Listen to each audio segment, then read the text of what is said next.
Chairperson,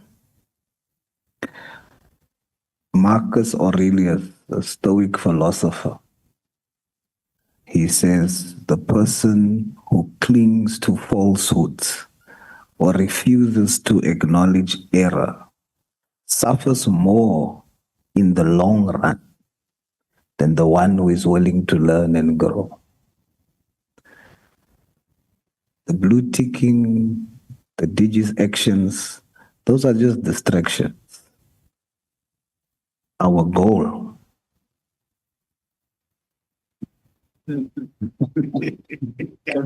our goal is not to worry about our egos being blue ticked or not. Those are minor issues. Ours is to hold the executive accountable. It is not about the minister appearing before the committee.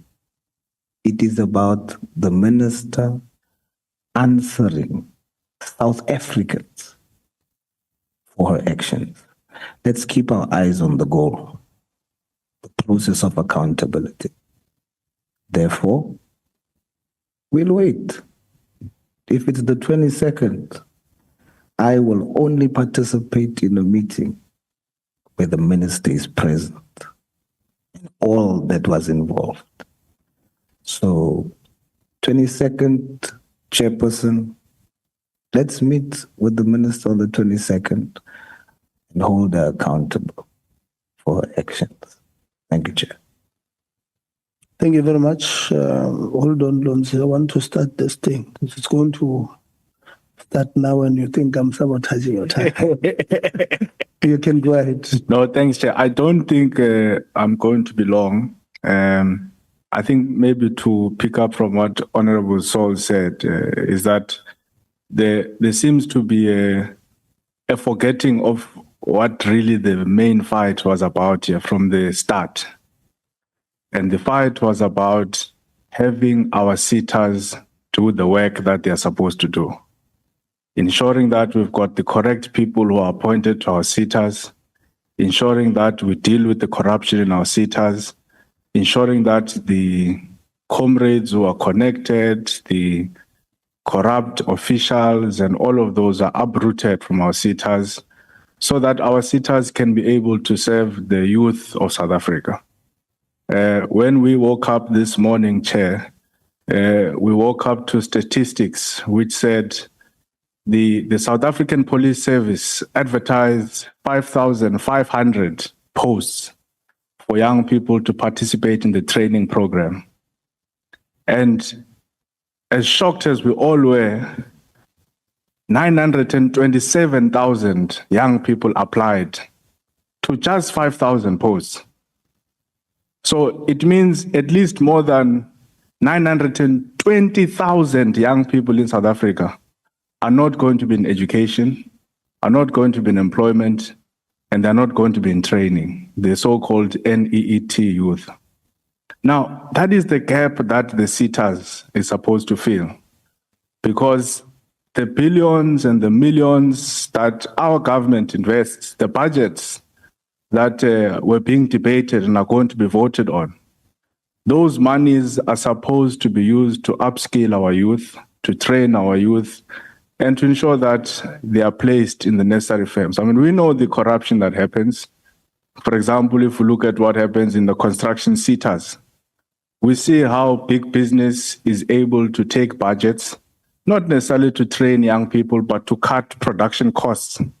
Because if I'm a construction company and I'm paying a workforce of 200 people, and then I convince or I trick government that I'm going to train 100 young people, I'm cutting costs, because it means now there are going to be 100 laborers who are going to be paid by government under the guise of the sitters.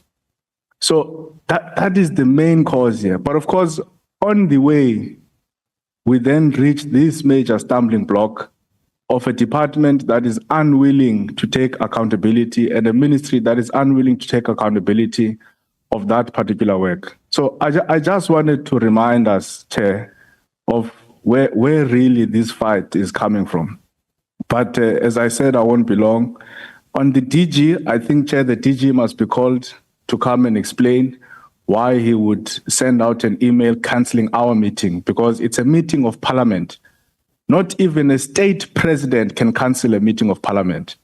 If the Speaker of Parliament were to call a meeting and the President, Cyril Ramaphosa, must come to the meeting, as powerful as he is, commanding the South African Defence Force and all of that, not even a state president can cancel a meeting of Parliament. That's why we've got the separation of powers. That's why we've got the judiciary, the executive, and the legislature. It doesn't happen. So for a mere DG to think that he can cancel a meeting of Parliament, I think that he must be called to account, Chair, and we'll give him our comments when he's here. Although very reluctant, I think I'll agree with Honorable Sauls. The 22nd of July is next week, Tuesday. So it's just, if we don't count the weekend, it's just one business day. And then I think if members agree, let's push our meeting to the 22nd so that the minister can be present. Thank you, Chair. Thank you very much. The president is not just the commander of the SNDF, is the commander of the armed and the disarmed forces, the real CIC. Honorable Low. No, thanks, Chair. I think, Chair, we've been dragging for about 3 months with regard to this issue. Chair, you've omitted me again. No, I've noted you after Honorable Law. Sorry, Honorable Law. Let me start your time. What? Somebody disrupting me. Okay, Chair. As I was saying, Chair, while you are dealing with the time issue, let me... Chair, first and foremost, we would have requested that the minister must finish us with minutes, reports, and everything for us to could have convened this meeting, which we did not receive as a portfolio committee. Secondly, Chair, without having to want to fall into a trap where I'll be told we did not answer the questions. First and foremost, I want to echo the same sentiments that the minister must be sent straight right forward all the evidence to the Ethics Committee to deal with the matter without having to hesitate.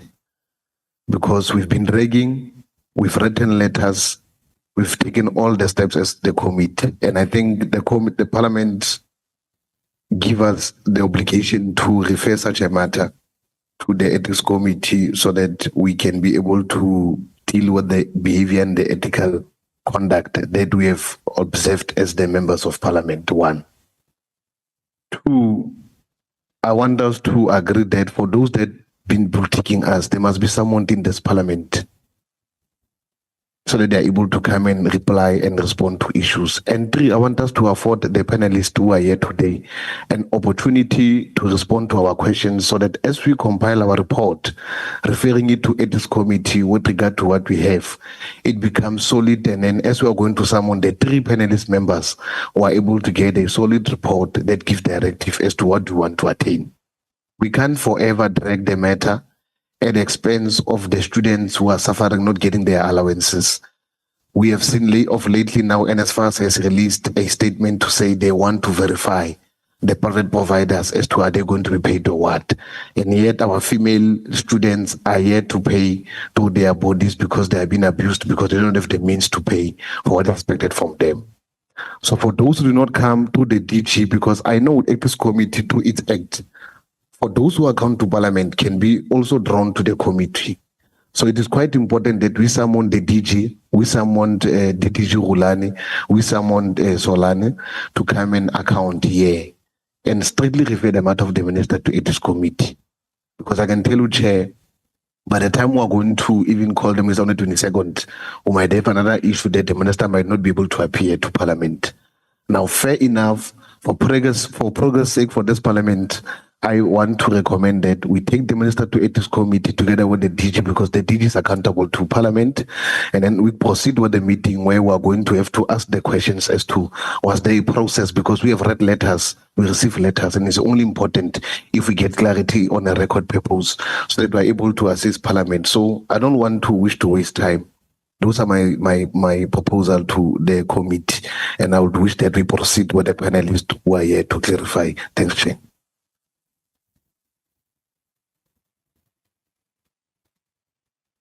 Younger. Thanks, Chair. You really don't need to time me. I will be very short. But I think I will concur with the speaker that just landed. We must at least give the panelists that are here time to present their side of the story. Even though, Chair, it's very time consuming, because thinking about it, we will have first round and second half of this one meeting that we're supposed to sit.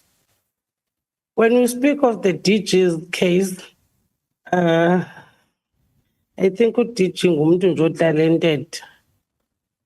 He's a stronghold of being. I always think the DG is the security guy. Wherever the minister is, the DG is there. So I thought maybe he was a VIP protection of some sort. Now he has powers to stop our meeting. I think he's a very talented guy. If you ask why are you always following the minister, it's because he supports the minister.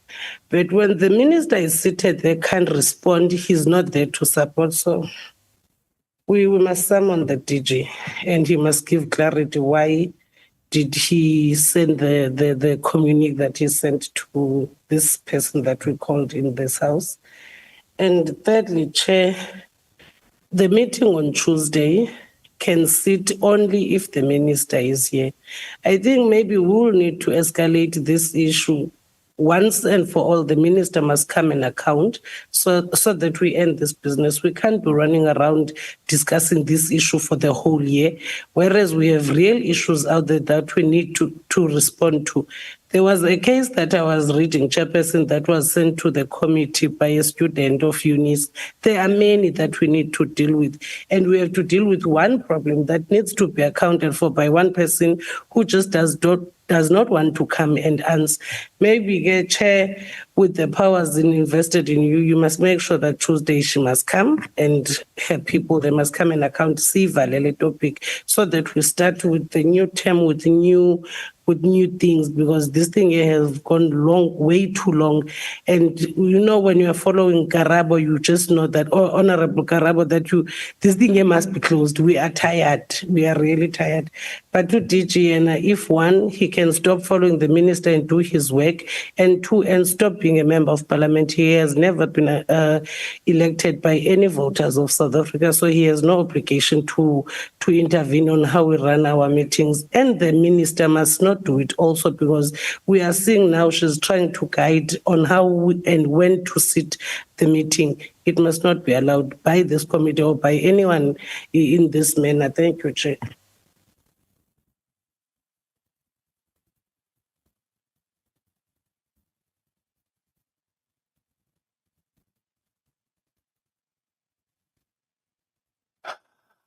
Okay. Thank you very much, colleagues.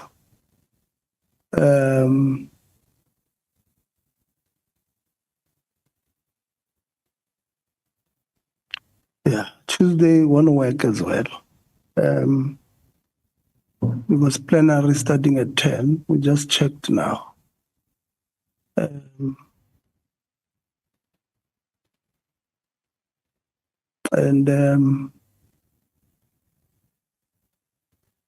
Okay, so let's close the Chair, thing. may I, before you conclude, just ask a clarity question on something you presented before you respond? You had a chance to speak. Yeah, but my bell didn't go. Your bell didn't go. Now, just a clarity. Okay, Gaza. Thank Just you, Chair. because- You look very enthusiastic. No, just because here in the committee, it's only you and I who are older, so I'm only allowing you. Oh, well. Chair, now, in the letter, the apology of the minister, you read that she referred to the wasteful expenditure or the cost matter. Am I right? So I want to support that those who are here present, because people incurred costs.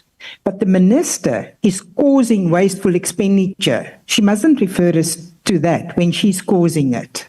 Okay, that's these days you are very strong with political statements, Desiree. Honorable Zondo, you don't want me to conclude what you have just said, to summarize, or you forgot something? I think, Chair, we have two proposals. No, so allow me to summarize. So you want to summarize the two proposals? No, it's because now you have given us an information that Tuesday. No, know- hold on. I'll summarize. Okay. Don't worry. So we'll do it this way, colleagues. I think when I look at the majority of you agree that we must get to the end of this process. And the majority of you are saying it's only the minister who will help us get to the bottom of this. So even though a plea letter had indicated 22 or 23, the dates that are not available, I'm going to check with the chair of chairs. I know Thursday is caucus days, and that will be the first available day. So I'm going to check with the chair of chairs. If caucuses, political parties have got their caucuses, then we'll apply to sit at 2, but we must be prepared to leave at night. It might be earlier because we'll be done with the 2 panelists. We'll not request them to come back. So majority of you are saying we must bring her back. So the first, so it means I must speak to her before I apply. The Thursday or Friday. Hold on, Desiree. I'm reading the majority of members said they want to conclude this thing with the minister. That's what your numbers are saying. Majority of you. So this is the good thing about democracy. Democracy says you'll vote left. You see, Honorable Lonzi got 9%, and he must accept it. That the people voted, it said 1994 or 2024. 2024 is our 94. They got 9%. Put your hand down, I'll give you guys after. I'm summarizing the views here of the people who said what in the meeting. Majority are saying we must consider giving her a thing to come back to speak on this matter. That is one. And I'm saying the 22nd and the 23rd is not available.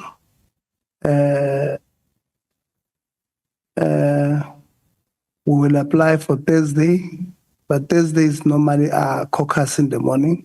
I know we don't have a sitting in the afternoon. It's okay. Or Friday next week, so that we close the matter. Right? And then the overwhelming majority of you are saying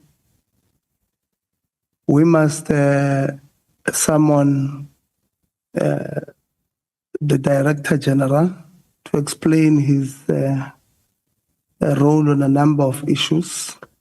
We must summon Assisi Pesolani for not responding to us, and we must summon Ms. Rolani Ngwenya to explain this thing with the DG. We'll also invite Nelisiwe Simane, because at least some of you has accepted the apology. I mean,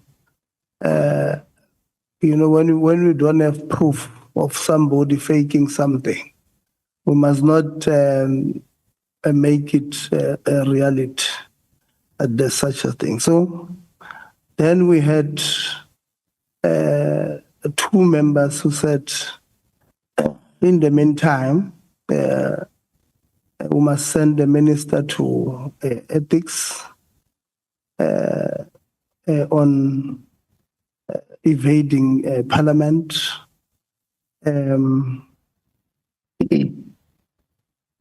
If we're agreeing that we're bringing the minister to come before the committee, I don't think it will be wise to take it to ethics on evading. And I agree with members that minister, we must have a strong word with the minister that she can't tell us how to or when to have our meetings. We communicated this meeting with the minister last week, Thursday, on the 10th. And she only responded after we're reminding them on Tuesday that she may not be available. We did not agree with that apology. And she sent a message later, yesterday, just at the close of business yesterday. So I do agree with the members who are saying we can't have telling us how to run our meetings.